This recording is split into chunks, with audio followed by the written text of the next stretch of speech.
What up, YouTube? Here with Talk Wrestling, and on this episode, I'm gonna be covering a few subjects. The first subject I'm gonna be talking about is this past week's WWE Extreme Rules 2022. I'm gonna be reviewing every match and give every match a match rating out of a 5. And at the end of the review, I'm gonna be giving the pay-per-view event as a whole a rating out of a 10. So without any further ado, let's get to the reviewing part of WWE Extreme Rules 2022. The opening contest, Extreme Rules, we saw a Donnybrook street fight match between the Imperium and the Brawling Brutes. Now, as y'all know, the Brawling Brutes and Imperium have been involved in a feud ever since Clash at the Castle, where Gunther defeated Sheamus in arguably the match of the year for this year thus far. And yeah, this match didn't disappoint either. It was a great opening contest. The Brawling Brutes won that match. If y'all didn't watch SmackDown the day before Extreme Rules, it was the season premiere of Friday Night SmackDown, and the main event to the season premiere episode to SmackDown was the rematch from Clash at the Castle for the Intercontinental title between Gunther and Sheamus, and Gunther won and retained his Intercontinental title in a controversial fashion where he used the shillelagh while the referee was distracted, and he hit Sheamus with it. He hit him with a lariat while having the shillelagh in his position, giving him more of a force when he hit Sheamus with that lariat to retain his Intercontinental title and to secure the win.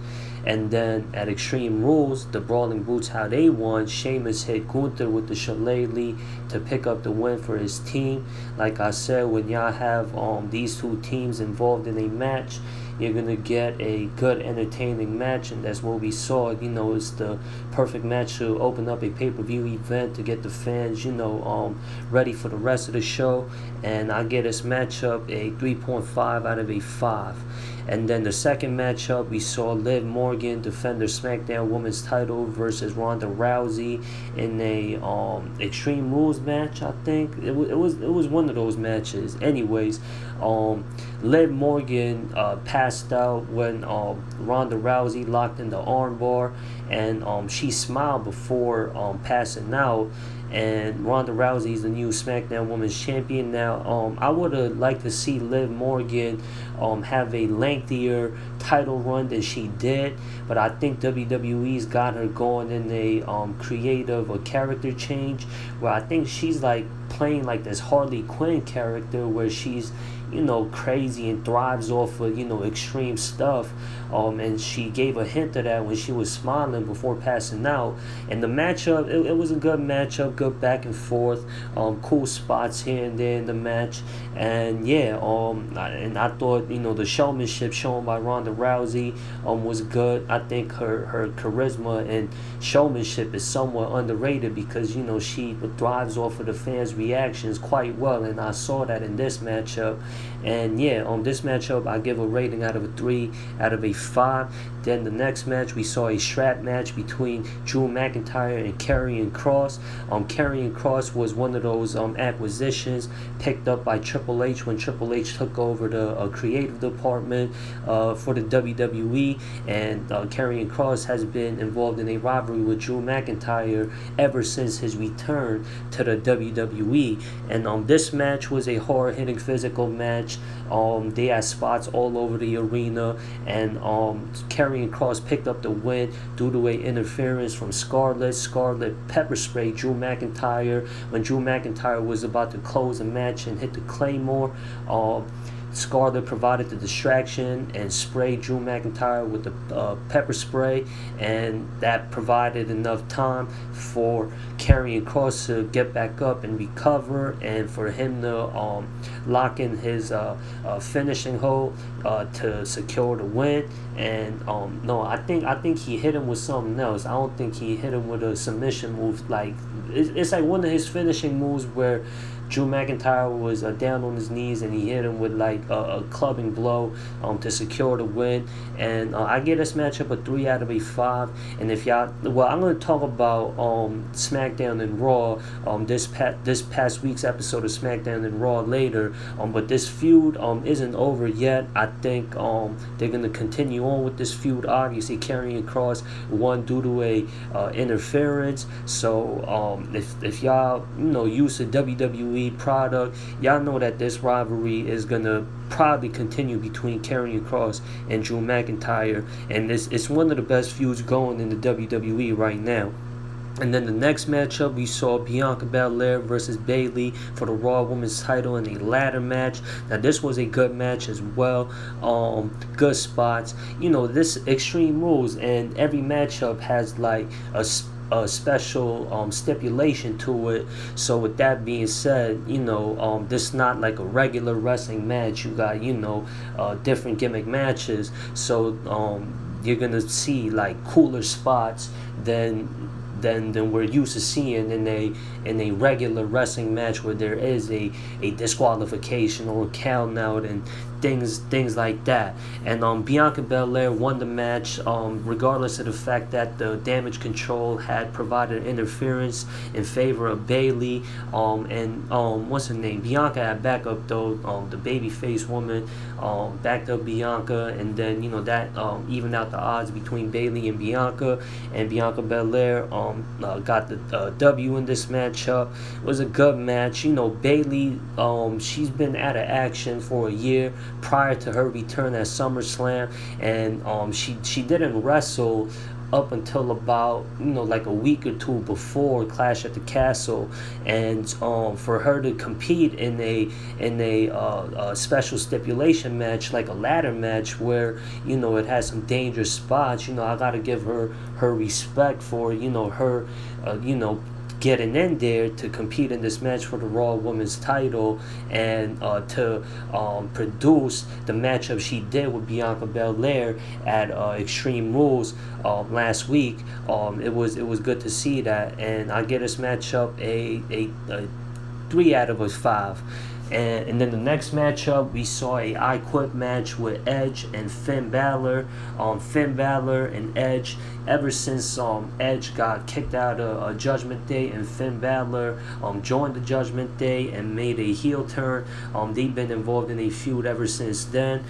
We saw Edge return at SummerSlam, causing Judgment Day to match up versus the Mysterios.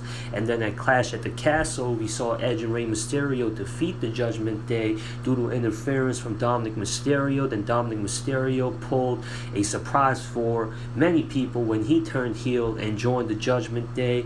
And Finn Balor, I think he's been down for a while now. He was a face of NXT when NXT was on the rise. Then he got drafted to the main roster, first ever Universal Champion. Then unfortunately he got injured, had to vacate the title, and then he came back, won the mid-card titles, but he just couldn't get back on to the top of the scene in the WWE at the main roster like he did with NXT. Then he had a match with Roman Reigns at last year's Extreme Rules, and that ending to that rivalry was lackluster. And then he went back down to NXT and did his thing over there, and then won the US title. And then he's been left off to be like somewhat forgotten about, and kind of lost in the mix. That was up until he joined the Judgment Day, and then before Triple H became in charge of the creative department in the WWE, Judgment Day wasn't really getting enough airtime or enough of a strong storyline for them to really be a household name on Monday Night Raw. And then as of late, after SummerSlam, I would say that's when Judgment Day started getting more of a spotlight on WWE programming. And it looks like from watching WWE's product as of late, Finn Balor is gonna get that major push that they've been wanting to give him, because he defeated Edge in this matchup in a very creative way, very heelish way. There was an interference involved in the match. Obviously, Judgment Day trying to help out Finn Balor to secure that win, and then Edge had Rey Mysterio, and then also his wife Beth Phoenix got involved in the matchup as well. And Beth Phoenix is a reason why Edge has said I quit, and that's how Finn Balor won the match, because the numbers game was a little too much for Edge's team, and then Rhea Ripley was going to hit Beth Phoenix with the concerto, and then Edge couldn't afford to see his wife, get concerto like that. Beth Phoenix, she got hit via Rhea Ripley with that concerto. Anyways, very heelish. That draws a lot of heat for the Judgment Day, which is what they're looking for. And this really showed Finn Balor's character. We all know his in-ring ability is top notch. And I'm looking forward to see what they're gonna do with the Judgment Day. Things are looking good for them. And Edge, for him to be able to produce matches like he's been ever since he came back from retirement, his run has been unbelievable. And this matchup, I give it a 4 out of a 5. And yeah, the main event, we saw the Fight Pit match with Seth Rollins and Riddle. Matt Riddle and Seth Rollins have been producing, I would say, some of the best WWE feud as of late. It's been intense, it's been fun, and for them to have this matchup to close out Extreme Rules 2022 with UFC Hall of Famer Daniel Cormier being the special guest referee. I think this was a NXT themed match. I don't think I've ever seen WWE in its main roster have a Fight Pit match, but it was a fun match though. We saw Matt Riddle pick up the win, making Seth Rollins tap out. I give this matchup a 3.5 out of a 5. I thought their match at Clash at the Castle was better, regardless of the fact that it was a regular wrestling match with a non-special gimmick, special stipulation match between the two. However, this match we saw some cool spots, like Matt Riddle jumping off top of the cage, hitting the floating bro on Seth Rollins, and when these two wrestlers get in the ring to have a match with each other, there's some of the best in-ring workers in the WWE or in all the pro wrestling period right now. You're gonna get a entertaining match out of both Matt Riddle and Seth Rollins, and it did not disappoint at Extreme Rules 2022. And then before we know it, it looked like WWE was gonna close Extreme Rules 2022 with Matt Riddle getting his hands raised by Daniel Cormier, and out of nowhere, lights go out, cell phone flashes, flashing everywhere throughout the arena, and that could only mean one thing: the return of Bray Wyatt. A lot of people has been waiting on Bray Wyatt to make his return. As y'all know, since Triple H took charge of the creative in the WWE, he's been bringing back a lot of old let go talent, and Bray Wyatt has been one of the main talents, ex-main WWE talents that fans have been speculating and has been wanting for Bray Wyatt to come back to the WWE. And we saw the White Rabbit vignettes on Raws and SmackDowns leading up to Bray Wyatt's initial return to the WWE at Extreme Rules. To close out the show, we saw Bray Wyatt make his entrance to the arena, and yeah, it was a cool way to close out the show. I would say Bray Wyatt is the biggest pickup by the WWE since Triple H became head of creative, former WWE champion. I'm not the biggest fan of Bray Wyatt, but out of all the talent that Triple H brought back to the WWE, Bayley was never released. She was out of action due to an injury.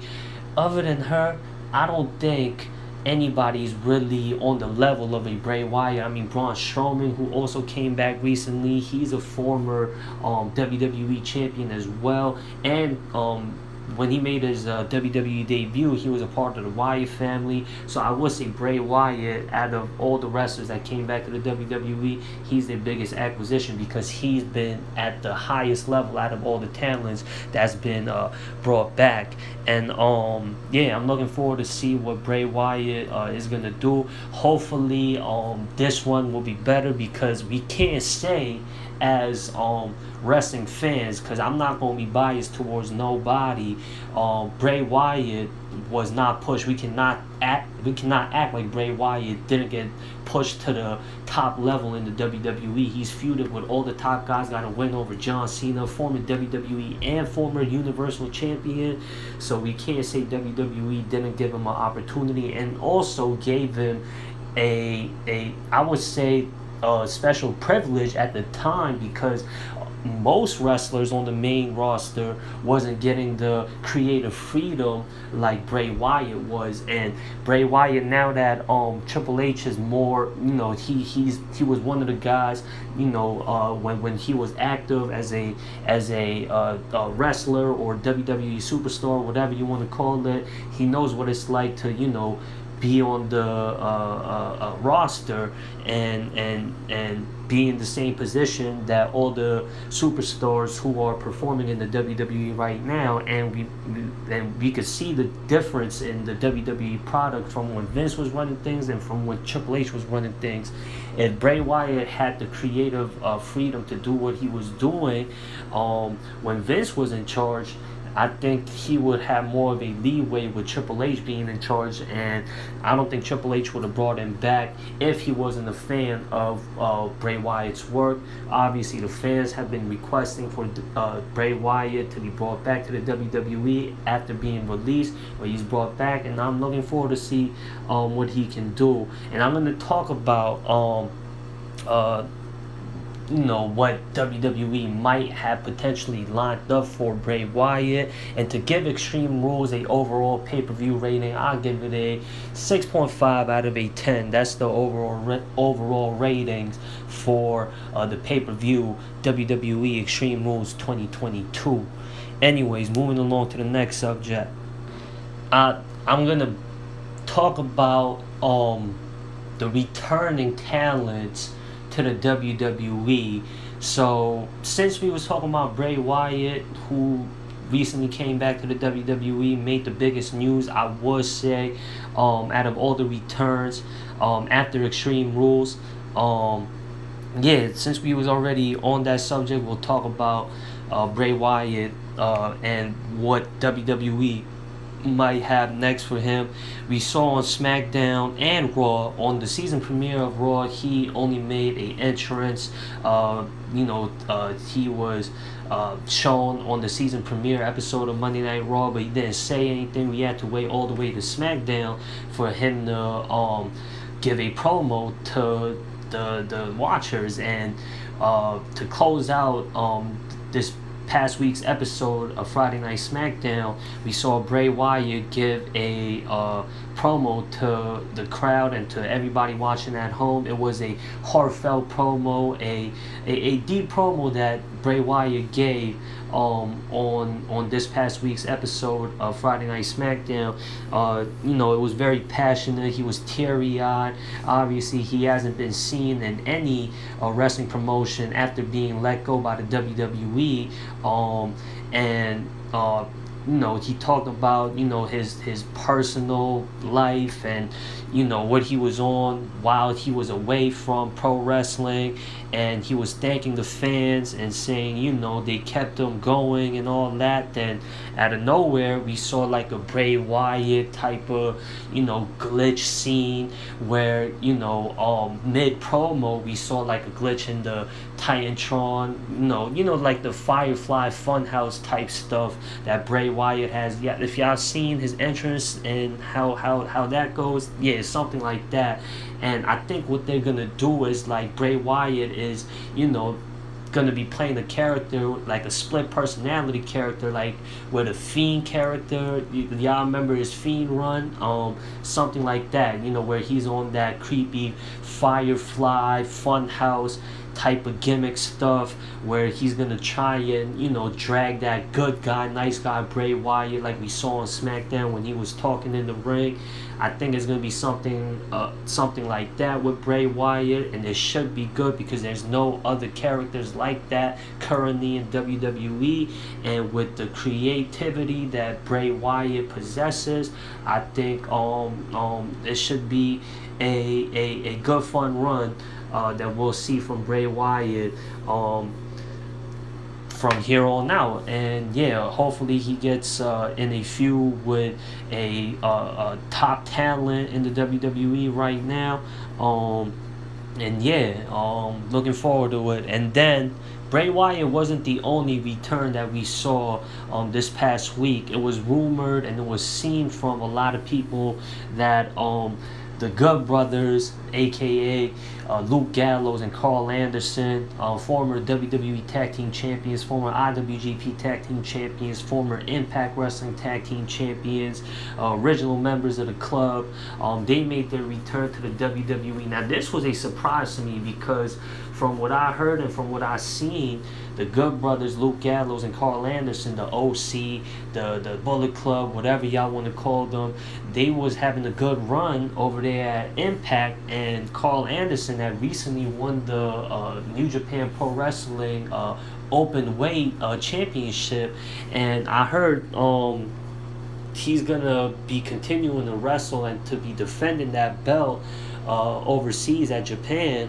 regardless of the fact that he made his WWE return this past week on the season premiere episode of Monday Night Raw. As y'all know, AJ Styles has been involved in the angle with the Judgment Day. AJ Styles been involved in a rivalry with the Judgment Day ever since its beginning at WrestleMania. As y'all know, Edge is the man who found the Judgment Day. Damian Priest provided that distraction for Edge to pick up the win over AJ Styles at WrestleMania. Then AJ Styles wrestled Edge again at WrestleMania Backlash, and Rhea Ripley this time provided the distraction for Edge to win versus AJ Styles again at Backlash. Then we saw a 6-man tag with or a not 6-man, but it was a 6-person mixed tag team match with Rhea Ripley, Damian Priest, and Edge, the original Judgment Day, taking on AJ Styles, Finn Balor, and Liv Morgan. And the Judgment Day won that battle as well at Hell in a Cell. And then the following episode on Raw, that's when we saw Finn Balor replace Edge on the Judgment Day. And if y'all been tapping into Raw as of late, the Judgment Day has been trying to recruit AJ Styles. AJ Styles has been denying their request for him to join the Judgment Day. And then on Raw, it looked like AJ Styles was going to be the newest member to the Judgment Day. And then he pulled a fast one, a surprise on Finn Balor in the Judgment Day when he introduced the OC, the return of Carl Anderson and Luke Gallows, to help him fight off the Judgment Day. And I'm definitely looking forward to this feud. It looks like Edge is going to be taking some time off of TV. They're going to probably do an angle where he's got to, look out after Beth and take care of her following his match with Finn Balor at Extreme Rules. So Edge is going to be off the scene for a while. And meanwhile, Edge is not feuding with the Judgment Day because he's not going to be on TV. We'll see the Judgment Day versus the OC, and that should be a great feud. They could both be on some good storytelling ish, and also we all know they can wrestle in the ring as well. So it should be one of the best feuds going currently in the WWE, the OC versus the Judgment Day. And then also, along with all the talents that Triple H has been bringing up to the main roster, to the WWE, we know Hit Row was a part of one of those talents that Triple H brought back to the WWE, and they've been, featured on SmackDowns a lot, as they should. You shouldn't bring back any talent that's not going to be featured properly, and Hit Row has been displayed and shown a lot on SmackDown as of late. And then we saw Legado del Fantasma make their main roster debut instead of Elektra. I forgot the girl name over there who was managing Legado del Fantasma over there in NXT. But instead of her, we got Zelina Vega being the manager to these guys now, and they attacked Hit Row to make their debut on SmackDown last week. And in this past week episode of SmackDown, we saw them make their in-ring debut. Not Santos Escobar though, but the other two members made their tag team debut, got a win over the Hit Row. I want to see where they're gonna go. And anyways though, I would say Legado del Fantasma, I want to see what the WWE has for them. Hopefully Hit Row doesn't get lost in the mix. I'm not saying they're the best tag team in the WWE, but with the OC coming back, and it looks like Johnny Gargano has formed a alliance with Kevin Owens, and they were a tag team in the independent circuit before they got to the WWE. But those two guys are kind of doing their own thing because they're enough of a big superstar to go do their own thing. So but with the OC being brought back, the Hit Row being a part of the tag team mix in the WWE, hopefully they strengthen the tag team division and still have them being featured on SmackDowns and Raws and whatnot. But Legado del Fantasma definitely needed that win for them to make an impact for their in-ring debut or their match debut. And hopefully they get more of a push and get in more of that was a stepping stone for them to get into a bigger feud with a bigger team possibly. And then Brock Lesnar also made his return on the season premiere episode of Monday Night Raw, attacking Bobby Lashley before Bobby Lashley defends his United States title versus Seth Rollins as advertised last week on Raw. Bobby Lashley was given a promo, and then Brock Lesnar interrupted him, came out and said hi to Bobby Lashley, F5'd him, put him in a Kimura, and Bobby Lashley was hurt, and he still defended his U.S. title. Foolish pride right there. He was walking away to get medically checked, but Seth Rollins, being the antagonizer that he is, kept on agitating Bobby Lashley to defend his U.S. title. And Bobby Lashley, having the reputation that he has, being a fighting champion, he went in there like a warrior, defended his U.S. title to no avail. We all know Seth Rollins won the U.S. title, and it's been a while since Seth Rollins won a title. And I like how the WWE has been giving more of a attention to work on the mid-card titles. We had Bobby Lashley win the title from Theory. When Theory won the title off of Finn Balor, that was a good sign that they're actually giving the mid-card title to somebody that gets actually featured on Raw and has actually got momentum. Then we saw Bobby Lashley defeat Theory at Money in the Bank to become the U.S. champion. Then ever since Bobby Lashley won the title, he's been on some John Cena-ish where he defends the U.S. title very often. And then when Gunther won the Intercontinental title from Ricochet, he's been defending the title a lot, and he's been featured a lot on SmackDown. So I like the emphasis and the effort that they're putting into the mid-card titles. And Seth Rollins winning the title just continues on that momentum for the mid-card titles to have an important presence in the WWE right now. And Seth Rollins, man, he deserves it, man. I would say, I've been saying that he's arguably, at least in my opinion, I think he's the best wrestler in all of pro wrestling right now. And he's been pushing a lot of guys over. He's been showing that he's selfless. He's, been putting guys over. He put Riddle over at Extreme Rules. I think he got like the most singles loss in or at the last year or this year of in the WWE right now, and for him to win the title, and he hasn't had the title in over a year. I think the last time he had a title was when he was tag team champions with Murphy back in 2020. So I'm excited to see what the WWE is going to do with Seth Rollins as a United States champion. I think it's probably going to be on the same type of stuff that they were doing with Bobby Lashley, where Seth Rollins puts his U.S. title on the line very often on Monday Night Raw.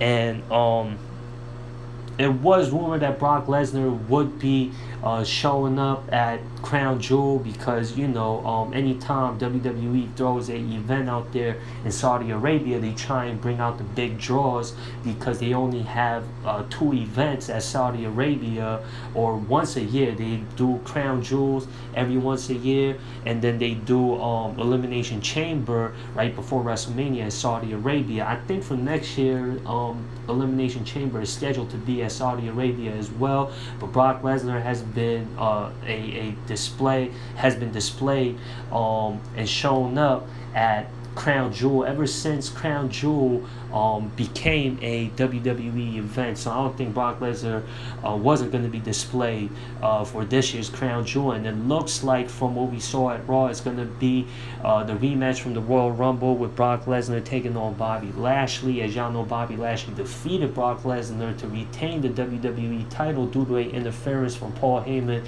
and Roman Reigns. So I think Brock Lesnar feels a way about that. So I think they're going to do that feud, Behemoth versus Goliath, Bobby Lashley versus Brock Lesnar once again at Crown Jewel. And these two guys are hard-hitting, very athletic, very physically imposing wrestlers, athletes, and it should be a good one at Crown Jewel, Brock Lesnar versus Bobby Lashley. Anyways, moving along to the next subject. Let's change gears from the WWE to AEW. I want to talk about AEW's product as of late. Hey man, I would say up until like this summer, AEW was having a better product than the WWE. Then there was the changing of the gardens when Triple H took over the creative for the WWE and Vince stepped away, and AEW unfortunately has been getting hit left and right with injuries. CM Punk, he came back, and then that's their biggest draw. And then he was injured at Double or Nothing, had to vacate that AEW World title after, I think it was the same week that he won the title. Then he comes back, has that weird match to him versus Moxley right before All Out. But the storyline, how it led to the match at All Out, it made sense. I wasn't the biggest fan of that booking, but it worked out. I say it would have worked out better if CM Punk would have turned heel and won via a cheating fashion at All Out, given a character change to CM Punk. But the ending to All Out was very cool because MJF returned after he won the poker chip ladder match, a casino ladder match for the opening contest to All Out, and it looked like MJF was going to feud with CM Punk again. They probably had arguably the best rivalry for this year thus far. And yeah, I mean, AEW's product, in my opinion, as of late, has been kind of getting stale, man. MJF versus CM Punk. If CM Punk would have turned heel and MJF would have turned face, that could have been something refreshing. And it looks like the way how they're displaying MJF as of late, we could possibly see MJF turning babyface, because the promo he gave on the latest episode to Dynamite, it was one of those heated, heartfelt promos that he gave out. It seems like he doesn't want to play the bad guy, because they were questioning him about the post-match reaction to him and Wheeler Yuta after he defeated Wheeler Yuta on the 3rd year anniversary to Dynamite. Wheeler Yuta reached out his hand to offer a handshake, giving out respect following their match. MJF was hesitant and looked like he was actually going to shake hands with Wheeler Yuta. I think they got history. They came up together before AEW was a thing. And then out of nowhere, the firm Lee Moriarty and Stokely Hathaway attacked Wheeler Yuta before MJF could actually shake hands with Wheeler Yuta. Then William Regal made the save for Wheeler Yuta. And MJF backed off Stokely when Stokely interrupted him mid-interview. And right now the firm MJF, he plays this like spoiled rich brat, and he got the firm on a retainer right now. He hired the firm as a muscle. That's how he won the casino ladder match at All Out, and he wasn't pleased with what Stokely Hathaway and Lee Moriarty did on the 3rd anniversary episode of Dynamite after MJF's match with Wheeler Yuta. So I don't know if this is him teasing that he's going to turn babyface. Obviously MJF is well liked by majority of wrestling fans, whether some fans really like to play like the classic fan where they want to cheer the baby face and want to actually boo the heel, and MJF plays one heck of a heel, and I would say he's arguably the best heel in all of pro wrestling, and it's hard to not be a fan of his work if you're a wrestling fan. So for MJF to turn babyface, he's definitely got the momentum behind him, and I think he could work either a heel or a babyface. Obviously, we're used to seeing him as a heel. He was a babyface at the start, then he turned heel when he betrayed Cody Rhodes in AEW in the earlier days, and then we saw MJF blossom into his potential after that. It would be definitely a huge shift for MJF to become babyface, but I think he could definitely play that character off as well. He showed signs that he could get over as a babyface when he gave that heartfelt speech when he was feuding with CM Punk before Revolution. How he was talking about how CM Punk was his hero and all that. Like it's relatable to many wrestling fans especially. So yeah, I want to see where this goes. Obviously MJF's playing like Mr. Money in the Bank right now. He's keeping a close eye on the title picture. Jon Moxley's got a match coming up with Heyman Adam Page. I think this is going to be their first singles match.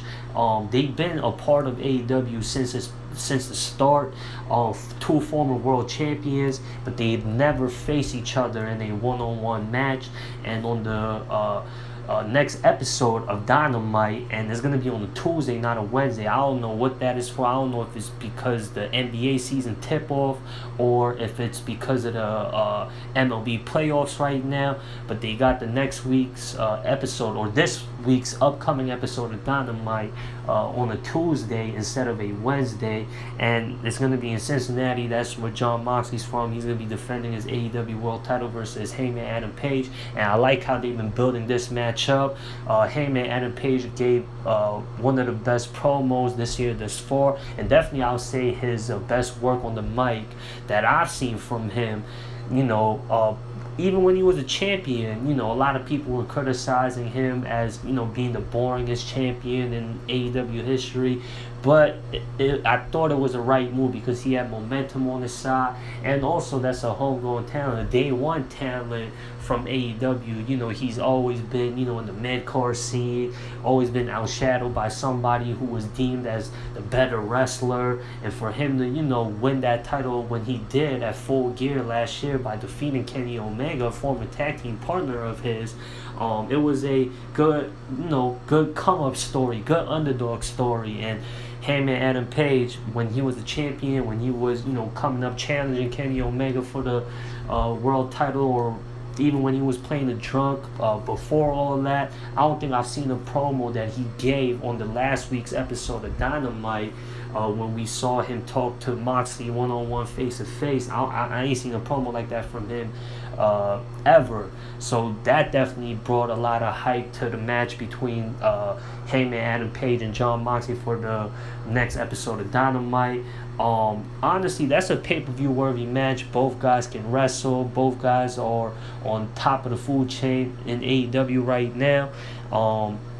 And yeah, definitely should be a good match, and I want to see how that's going to be played out and how that match could possibly lead to Full Gear and give a lot of answers to what we could have coming for Full Gear for the main world title.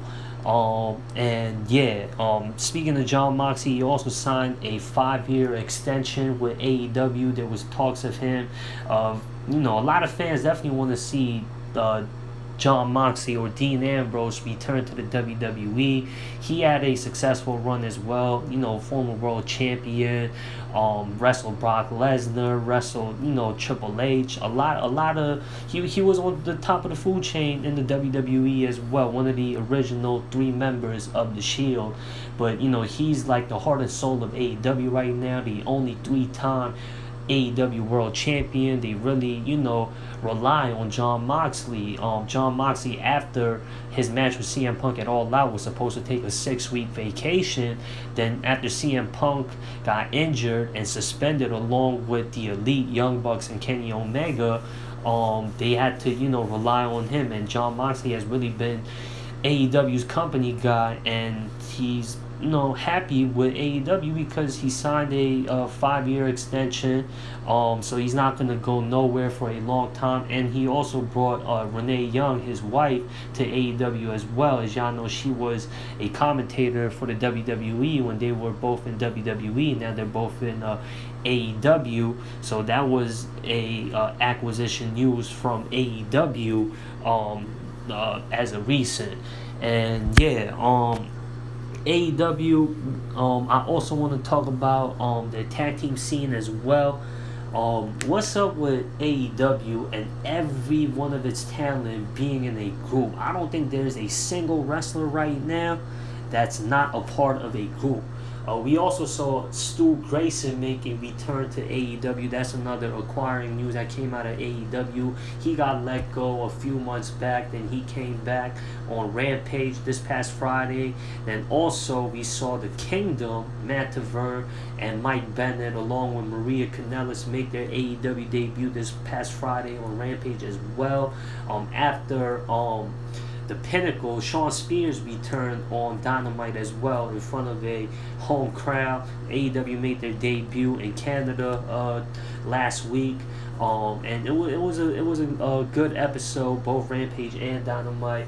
And Shawn Spears teamed with FTR to take on the Embassy, and at the main event of Rampage, and the Pinnacle won that match. And following the Pinnacle's win, we saw the Kingdom make their AEW debut. It looks like they're going to be next in line to challenge FTR for the ROH World Tag Team titles.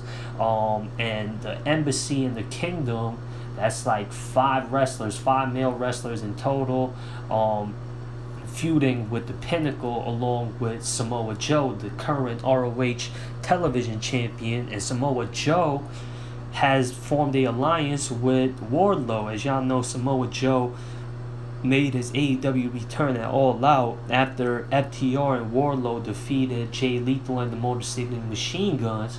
And ever since then, Samoa Joe and Wardlow the TNT champion, Samoa Joe the ROH TV champion, singles champions, have formed a team. They even got a team named War Joe. So what are they doing with the TNT and the ROH TV titles? That's the thing with AEW right now. They got so many belts, like the titles are even getting lost in the mix.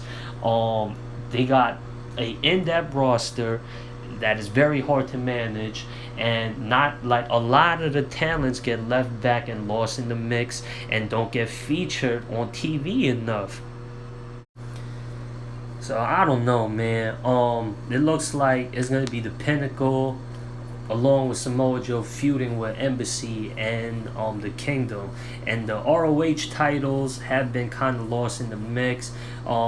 other than the ROH World title, because Chris Jericho won that at the Grand Slam when he defeated Casanoli. And I like what they're doing with it. Jericho is, calling himself the Ocho because he's an 8-time world champion. And he's calling the ROH belt the Ring of Jericho title instead of the Ring of Honor title. He's trying to dishonor the honor in ROH. He won after hitting a low blow on Casanoli, and he cheated to successfully defend that title versus Bryan Danielson when Daniel Garcia made his decision from whether joining Bryan Danielson in BCC or JAS, and he made his decision on last week's episode of Dynamite when he caused Bryan Danielson that ROH World title by hitting Danielson over the head with the ROH World title, much like how Jericho hit Garcia over the head with that title on the prior episode of Dynamite before last week's. The main event was Garcia and Danielson versus Jericho and Guevara. Guevara pinned Garcia after Jericho hit Garcia over the head with the ROH title. And yeah, that's how Jericho defeated Danielson, same way, but instead of him hitting Danielson, it was Garcia that hit Danielson. And on Rampage, Garcia said, he's with Sports Entertainment. Bryan Danielson, he looked up to him to, become a pro wrestler and all that. With Sports Entertainment and what Jericho taught with that, taught him how to win. So yeah, the JAS, it looks like that JAS BCC feud is still somewhat there because Danielson, Garcia, and Jericho, and Casanoli and Yuta, like AEW is like all over the place with like all of its like storylines. The main event title scene, like it just fluctuates so much over there in AEW. This after obviously Moxley's gonna probably be Heyman, Adam Page. It should be a good wrestling match. But that's what we're used to seeing from AEW, good quality wrestling. They got to put more emphasis and more effort on the storytelling part and how they construct all of, the wrestlers' programming, and they got to have proper time slotting and proper featuring for all of his talent. Like Miro gets lost in the mix. We ain't seen him since forever. And then there's more backstage problem. It doesn't end with only CM Punk and Kenny Omega and the Bucks. Now we got Idolo, who got in a dispute with Sammy Guevara, and then after that dispute between Guevara and Idolo gets sent home. Idolo, along with Miro's been voicing their frustrations about how they've been treated in AEW. Then now Idolo obviously he's not going to be seen for a while now. So what's Roosh doing now? Like Roosh is he's gonna join forces with the Butcher and Blade. Those guys, I mean, they're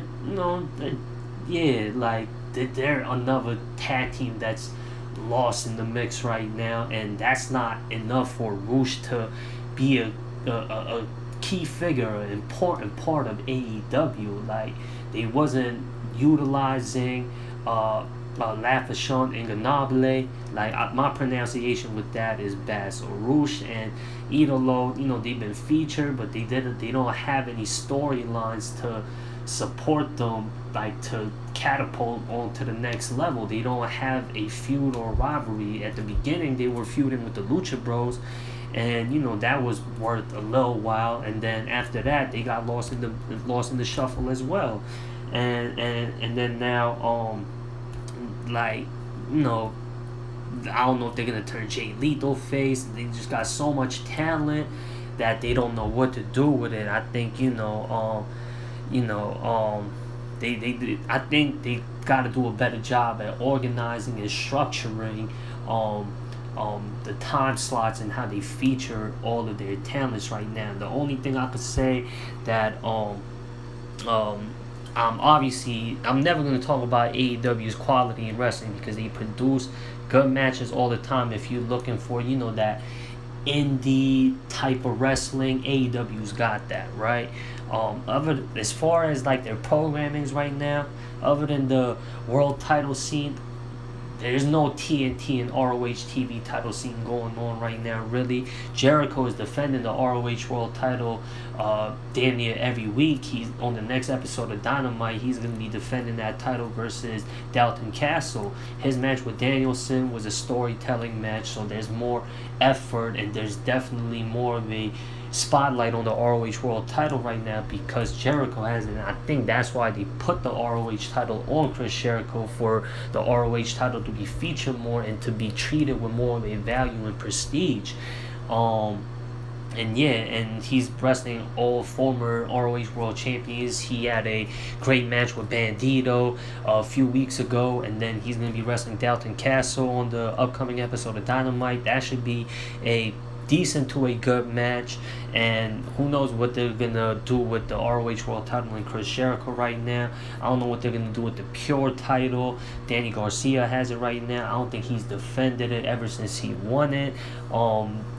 FTR don't really get featured on TV like that. They're bouncing around from, 1 week, one episode of Rampage, so like they'll be off TV for like 2 weeks and they'll wrestle again at like Rampage or do like a singles match. Like, it's all over the place right now.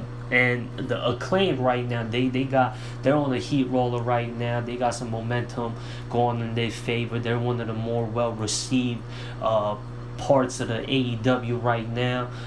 After they won the title from Swerve in Our Glory at Grand Slam, they got one of the most entertaining things going in AEW right now. They're received well, but there's no real feud right now. It looks like Swerve in Our Glory is not on the same page. But when was Swerve in Our Glory really on the same page though? Really, like how they've been booking Swerve in Our Glory. Obviously, Keith Lee was an acquisition for AEW earlier this year. Same for Swerve. They both got picked up as singles talent, and then they got placed in the team because there's just too much going on in AEW right now.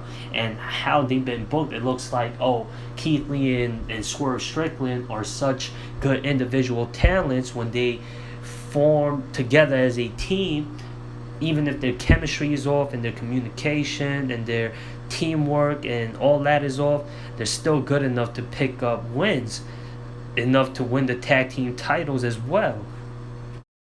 And then the Swerve in Our Glory really only lost those titles because Billy Gunn got involved in the match when he put his hands on Swerve Strickland.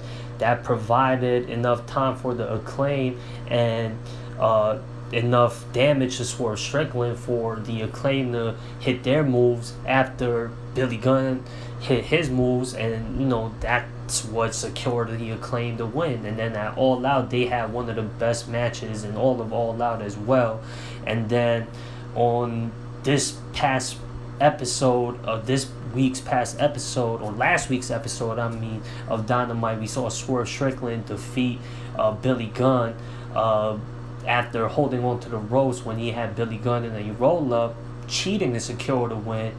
But that's why, the Acclaim want to call Swerve Strickland Sneaky Swerve, because, people are saying, he's got, snakish behavior, he's slimy, he's sneaky, and, we saw, hints of that in that Battle Royal where, he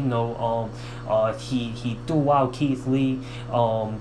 It was a one-on-one match. He eliminated Keith Lee in that Battle Royal, and that was before they won the tag team title. So they were showing, hints of splitting and, them not being on the same page, Keith Lee and Swerve Strickland. And if y'all saw Rampage this past Friday, after Swerve defeated Billy Gunn on Dynamite, Swerve's laughing about how he was able to beat Billy Gunn, and how the Acclaim can't use the scissoring because it's been trademarked by Smart Mark, and how he finds that hilarious. And if y'all seen the Billy Gunn match with Swerve Strickland, Keith Lee didn't come out with Swerve Strickland when the Acclaim was there for Billy Gunn. And if y'all watch the week before that, when Swerve Strickland interrupted the Acclaim's National Scissoring Day promo, it's always been Swerve Strickland alone by himself confronting the Acclaim. And then after Swerve Strickland was bragging about his win over Billy Gunn on Rampage, Keith Lee sounding like a disappointed father, talking about, oh, Swerve, he cheated to win and he wasn't, impressed with that. And I don't know, that's hinting more of a split between the two. And who knows what they're going to do with how AEW has all of its talent being associated, aligned with a group if they're not already in the group. It's like, what they're going to send Keith Lee and Swerve Strickland to go into another group, or are they actually going to be singles wrestlers? Who knows, though? And I think this is, showing that Swerve and Our Glory is still going to continue feuding with the Acclaim for the AEW Tag Team titles. And the Trios title as well. After they initially, I think they really made those Trios titles for the Elite, but they got suspended after their backstage shenanigans after All Out, and then the Death Triangle won the Trios title after defeating the Best Friends, and then they haven't defended those Trios titles since. The Trios titles haven't been displayed on Dynamite or Rampage since the Death Triangle won those titles. And Pac, who recently turned heel after, using the hammer to defeat Orange Cassidy at Grand Slam to retain the title. Then he used the same hammer to defeat Trent Beretta at the Battle of the Belts. Then on the latest episode of Dynamite, Orange Cassidy became the new All-Atlantic Champion. This is the second ever All-Atlantic Champion, because the All-Atlantic Championship was introduced earlier this year. It's only been around for a few months now, and Pac was the first ever champion when he won it at Forbidden Door. Then he lost it last week on Dynamite. And Orange Cassidy, this is his first AEW title, and he's been a part of AEW since day one, and he's one of the more well-received, well-liked wrestlers on AEW right now. So I'm looking forward to see what AEW is going to do with Orange Cassidy as the AEW All-Atlantic Champion. And on the next episode of Dynamite, it's going to be the Best Friends challenging Death Triangle once again for the Trios title. We'll see how that goes. So I think those two teams are going to be feuding again, or continuing feuding, the Best Friends and Death Triangle. And the wrestling should be good. I like the storyline between Pac and Orange Cassidy right now. That's got somewhat of a background. So that part of the feud between these two teams is a good thing. I don't know what they're doing with the Lucha Bros. I don't know if they're gonna join forces with Pac and becoming heel. They haven't been hinting any signs of turning heel, and the Best Friends are the Best Friends. So anyways, man, that does it for this episode of Talk Wrestling. Y'all let me know what y'all thoughts are about everything that I talked about on this episode. Comment, subscribe, share, like, all that good stuff. And I'm out of here, y'all. Peace.